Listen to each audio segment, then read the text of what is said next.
నమస్తే, welcome to 99 TV. Shehbaz Sharif నేతృత్వంలోని పాకిస్తాన్ ప్రభుత్వం మీద విద్యార్థులు తిరుగుబాటు చేశారు. జెన్ జెడ్ యువతరం తిరుగుబాటు చేసింది. ఫస్ట్ ఈ గొడవ ఎక్కడ మొదలైంది? ఫీజుల పెంపుకు సంబంధించి ఈ గొడవ మొదలైంది. ఎక్కడ మొదలైందంటే ముజఫరాబాద్లోని ఒక యూనివర్సిటీలో మొదలైంది. విద్యా రుసుము పెంపును వ్యతిరేకిస్తూ విశ్వవిద్యాలయాల్లో మంచి సౌకర్యాల కోసం డిమాండ్ చేస్తూ విద్యార్థులు ఈ నిరసన ప్రారంభించారు. పోరాటం వేగవంతం కావడంతో విశ్వవిద్యాలయ నిర్వహణ వెంటనే క్యాంపస్లో రాజకీయ కార్యకలాపాలను నిషేధించింది.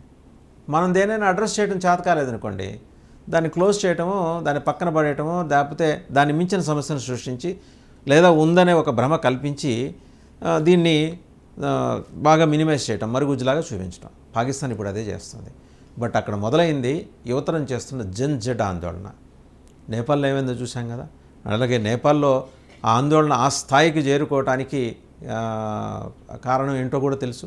అండ్ సుప్రీంకోర్టు మన సుప్రీంకోర్టు ప్రధాన న్యాయమూర్తి ఈ అంశాన్ని కూడా ఒక కేసులో తీర్పు సందర్భంగా, విచారణ సందర్భంగా ప్రస్తావించారు. జెన్ జెడ్కున్న ఆందోళన ఏ స్థాయిలో పెనట్రేట్ అయిందని. ఇప్పుడు పాకిస్తాన్లో కూడా అలాగే పెనట్రేట్ అవుతుంది, రాజుకుంటుంది. వాస్తవానికి షహబాజ్ షరీఫ్ ఒక కీలుబొమ్మ. ఆ కీలుబొమ్మని రిమోట్లో ఆడించేది field marshal general Syed Asim Munir. So Shahbaz Sharif ముందు ఎంత మొత్తుకుంటే ఏం లాభం, చెవిటివాడి ముందు శంఖం వదినట్టే. కానీ సైనిక చర్య అంటూ దిగితే ఈరోజు సయ్యద్ అసీం మునీర్ని గద్దె దించడానికి మొత్తం పాకిస్తాన్ యువతను రోడ్డు మీదకి వచ్చింది. అంటే సైనిక పాలనతో వాళ్ళు చిన్నాభిన్నమైపోయారు. ఒక పక్క సింధు నదీ జలాలు ఆగిపోవటం, మరోపక్క అటువైపు ఆఫ్ఘనిస్తాన్ తోటి సమస్యలు, బలూచిస్తాన్ తోటి సమస్యలు. బలూచిస్తాన్లోకి పాకిస్తాన్ ఆర్మీ వెళ్ళే సాహసం చేయలేని పరిస్థితి. వెళ్ళిన వాళ్ళని వెళ్ళినట్టు ఆర్మీ, బలూచిస్తాన్ లిబరేషన్ ఆర్మీ సాయుధ దళాలు వాళ్ళని చంపేస్తుంటే తమ దేశమే అయినప్పటికీ తమ దేశంలోని ఆ ప్రాంతానికి వెళ్ళలేని ఒక దౌర్భాగ్య పరిస్థితి, దుర్బల పరిస్థితి పాకిస్తాన్లో స్పష్టంగా కనిపిస్తుంది. ఇవన్నీ సయ్యద్ అసీం మునీర్కి తెలియవు కాదు. అండ్ స్టూడెంట్స్ అడుగుతున్నది ఏంటి? మీరు యూనివర్సిటీస్లో ఎందుకు ఫీజు మీ ఇష్టం వచ్చినట్టు పెంచేస్తూ ఉన్నారు? నిజమే వాళ్ళు అడుగుతున్నది. ఎడాపెడా పెంచేస్తే అది అడిగితే రాజకీయ కార్యకలాపాల నిషేధం, గొంతెత్తి అడిగితే నేరం అయిపోతుంది పాకిస్తాన్లో. సో ఇప్పుడు వాళ్ళకున్న ఆల్టర్నేటివ్ ఏంటి? జెన్ జెడ్ ఆందోళన. దీన్ని అడ్రస్ చేయాలంటే ఇప్పుడు సొంత దేశంలో సొంత పిల్లల మీద, సొంత యువతరం మీద పాకిస్తాన్ మరి సైనిక పాలకుడు జనరల్ సయ్యద్ అసీం మునీర్ టెర్రరిస్టులను ప్రయోగించాల్సిన పరిస్థితి వస్తుందన్నమాట. మళ్ళీ ఎవరు? లష్కర్-e తోయిబా, జైషే మహమ్మద్ ప్రయోగిస్తారా? అంటే తన కుర్చీ నిలుపుకోవాలంటే, తన స్థానం పదిలంగా ఉండాలంటే మరి కొన్నాళ్ళు 10 కాలాల పాటు, అందులోనూ ఆయన ఈ మధ్యకాలంలో ఫీల్డ్ మార్షల్ కూడా అయ్యారు ఆపరేషన్ సింధూర్ తర్వాత. మరి ఎందుకు ఇచ్చారో తెలియదు ఆ పొజిషన్.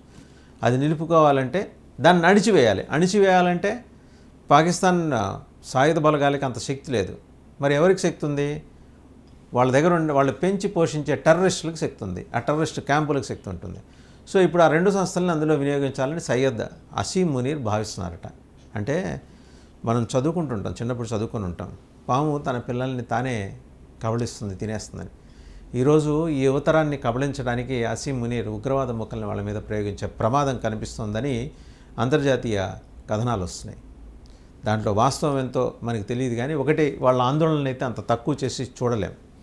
ఈరోజు కాస్తో కూస్తో చదువుకుంటున్నారు కాబట్టి రేషనల్గా ఆలోచించడం మొదలెట్టిన పాకిస్తాన్ యువత ఇలాంటి మతోన్మత్త కార్యకలాపాలకు దూరంగా ఉంటూ తమ బతుకేదో, తమ భవిష్యత్తుతో తాము చూసుకోవడానికి ప్రయత్నిస్తూ వస్తున్నారు. ఒకసారి పాకిస్తాన్ చుట్టుముట్టిన సమస్యలు చూద్దాం. మనల్ని కవిస్తూ ఉంటారు, అందులో డౌట్ ఏం లేదు. జమ్మూ కాశ్మీర్ అమ్మడి, అలాగే సర్క్రీక్ అవతల విన్యాసాలు చేశారు, అది చూసాం, మనం ప్రిపేర్డ్గా ఉన్నాం. మళ్ళీ జమ్మూ కాశ్మీర్ పక్కన సరిహద్దుల్లో పీఓకేలో, పాక్ ఆక్యుపైడ్ కాశ్మీర్లో డ్రోన్స్ తోటి ఏరియల్ సర్వే చేశారు. అండ్ వాళ్ళ డిస్మాంటిల్ అయిన క్యాంప్స్ని వాళ్ళు కట్టుకుంటున్నారు. దీనికోసం అమెరికా దగ్గరికి వెళ్ళారు, ఫండింగ్ తెచ్చుకున్నారు. అంతర్జాతీయ ద్రవ్యనిధి దగ్గర నుంచి డబ్బులు తెచ్చుకున్నారు. ఆ తెచ్చుకున్న డబ్బులు టెర్రరిస్టుల కుటుంబాలకు పంచారు. కానీ ఈ పిల్లలు చదువుకుంటామంటే మాత్రం వాళ్ళకి పంచడానికి సిద్ధంగా లేరు, వాళ్ళ ఫీజులు తగ్గించడానికి సిద్ధంగా లేరు. ఈ వైవిధ్యాన్ని యువతరం గమనిస్తుంది. విద్యార్థి నాయకులు, విద్యార్థులు, యువతరం మొత్తం గమనిస్తున్నారు. సో వాళ్ళు చదువుకొని మంచిగా ఉద్యోగాలు చేసుకొని, ప్రపంచంలో పాకిస్తాన్ అంటే టెర్రరిస్ట్ దేశం కాదు, పాకిస్తాన్ కూడా అభ్యుదయ భావజాలంతో ముందుకెళ్లే దేశం, చదువు సంధ్య మాకున్నాయని చెప్పుకోవడానికి ప్రయత్నిస్తున్న వాళ్ళని దుర్మార్గంగా అణిచివేస్తుంటే మరి తిరుగుబాటు జెన్ జెడ్ స్థాయిలో తిరుగుబాటు జరగదా? ఇంకా చూస్తే పాక్ ఆక్రమిత కాశ్మీర్లో ఉన్న అక్రమాలకు వ్యతిరేకంగా పీఓకే మనం ఇందాక మాట్లాడుకున్నాం. మన దగ్గర నుంచి బలవంతంగా లాక్కున్న కాశ్మీర్, పాక్ ఆక్యుపైడ్ కాశ్మీర్, పాక్ ఆక్రమిత కాశ్మీర్లో ఉన్న అక్రమాలకు వ్యతిరేకంగా యువతరం గళం విప్పినప్పుడల్లా అణిచివేతే ప్రభుత్వ ప్రతిస్పందనగా మారుతోంది. ఫెడరల్ ప్రభుత్వం అలాగే పాకిస్తాన్ ముస్లిం లీగ్ నేతృత్వంలోని రాష్ట్ర ప్రభుత్వానికి వ్యతిరేకంగా వేలాది మంది విద్యార్థులు తిరుగుబాటు చేశారు. దీన్ని ఎంతసేపు ఎంతకాలం నొక్కేసే ప్రయత్నం చేస్తారు? ప్రపంచం చూస్తోంది, ప్రపంచానికి చూపిస్తున్నాయి మీడియా సంస్థలు కూడా. షహబాజ్ షరీఫ్ నేతృత్వంలోని కేంద్ర ప్రభుత్వం అలాగే ఆక్రమిత కాశ్మీర్ ప్రభుత్వం, పీఓకే ప్రభుత్వం విద్యార్థుల మీద కఠినంగా చర్యలు తీసుకుంటున్నాయంట. ఈ నిరసనలు నడిచివేసేందుకు విద్యార్థుల మీద లాఠీ చార్జ్ చేయడమే కాకుండా కాల్పులు కూడా జరిపినట్టు సమాచారం. రేపు పొద్దున చేయి దాటిపోయింది పరిస్థితి. పాకిస్తాన్ సైన్యం ఏమీ చేయలేకపోతే వెంబడి వాళ్ళు టెర్రరిస్టులను ఆశ్రయిస్తారు. అంటే తాము పెంచి పోషించే టెర్రరిస్టులే రేపు పొద్దున ఈ విద్యార్థుల్ని, యువతరాన్ని టార్గెట్గా చేసుకుని రంగంలోకి దిగితే జరిగే విధ్వంసం ఏంటి? ఒక్కసారి అటు ఆలోచిద్దాం. ఆఫ్ఘనిస్తాన్లో తాలిబాన్లు వీళ్ళతో పాకిస్తాన్తో సరైన సయోధ్య లేదు. వాళ్ళ అవతల నుంచి థ్రెట్ ఉంది. మరొక పక్క ఖైబర్ పఖ్తూన్ఖ్వా అవతల ఉన్న పరిస్థితులు, బలూచిస్తాన్ నుంచి constant and continuous threat, incessant threat ఉంది. ఆయన అంటుంటాడు కదా అసీం మునీర్, ఇన్సెసెంట్ ఎఫర్ట్స్ అని. ఆయన చేస్తుంటే అవతల వాళ్ళు కూడా ఇన్సెసెంట్ థ్రెట్ ఇస్తూనే ఉన్నారు.